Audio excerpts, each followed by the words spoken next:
While the gridlock continues to take its toll on the economy, security and safety, a greater danger may be lurking around: the impact of deadweight on infrastructure. An average tanker or truck, when empty, weighs as much as 40 tons. The stadium bridge, for example, is barely 200 meters long, but it's become a holding bay for at least 21 trucks at every point in time, exacting as much as 800 tons of deadweight on the bridge. The joints and the pillars are often adversely affected. So also are the cases of all of the bridges and roads that lead to the port. How safe are the road users? We sought the views of some civil structural engineers. We should say straight away, a structural engineer looking at going past Eco Bridge right now with the articulated vehicles and the tankers would be worried, firstly, that the bridge is not being used in the way it should be, because it's meant to allow people to get from A to B. And of course, if half of it is blocked, then certainly that's causing a problem. But on a more serious note is what are the effects on the bridge in terms of the longevity, in terms of durability, and in terms of even its own structural integrity. That currently is in a very poor state, because when you have such vehicles parked on a bridge, then you have oil droppings, you'll have sharp braking and stopping, you'll have all sorts of uses which shouldn't be the case, and hazards. What we forget sometimes is that if just one of those vehicles go up in flames, God forbid, you don't know how are you going to be able to evacuate that entire length of them. To just become a domino effect. So really, it's a sad reflection.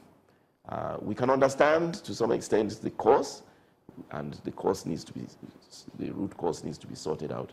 But when you look just purely at the structure, the bridge, it's very worrying, because if something were to happen,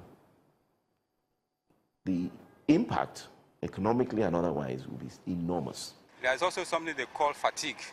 Fatigue means tiredness. The structure will be tired. Now, the fatigue of structures, that is, structures getting tired, is influenced by when you have different types of stress. Stress is a force. Stress is force per unit. So let me call it force or load. When the load is high at this moment, the load is low at the next moment, the load is high at this moment, the load is low at the next moment. So if that kind of situation occurs for a long time, it will shorten the life of the bridge. Maybe we are expecting to replace the bridge in the next 30 years, but not knowing that what we are having now has reduced that lifespan to 24. So that catastrophic event, if it doesn't happen now, can happen at that time, and we won't be ready for it. Effort is currently being undertaken under a public-private sector arrangement to rehabilitate a 2-kilometer stretch of the Apapa Wharf Road at a contract sum of over 4 billion naira. The supervising officer gives us an insight into the extent of work being put into the project. This road attracted a special design. It is not common to have this because it's more expensive to do. But because we want to have a once and for all solution to the annual perennial problems that is always around here, and that's why we came up with this design. It is very expensive to do, but it's more enduring and it's long lasting. And the design entails, altogether it's about 600 mm. We have about 4 layers. The first layer is after the natural ground level, you have the cement sand. That is sand cement to stabilize the subgrade so that it can withstand the intended pressure. So, and the first layer after the natural subgrade is sand cement, like I said, a mixture of sand and cement, 4% of cement of the weight of sand. mix it with it so that no water is allowed to percolate from the underground, knowing the terrain of this place. This place is around the coastal lane, so naturally the water table here is higher than other parts of the state.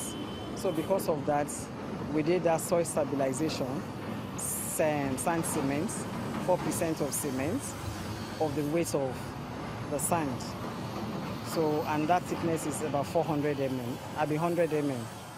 So after that one, we have the stone base, which is 200 mm. So altogether now we have 300 mm.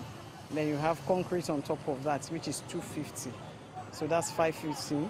Then you have the asphalt overlay of 50 mm, making 600 mm altogether. So with this, and the next 30 years, we are not likely to encounter any problem. As it stands, there seems to be no end in sight to this crisis, and the effect remains with Nigerians.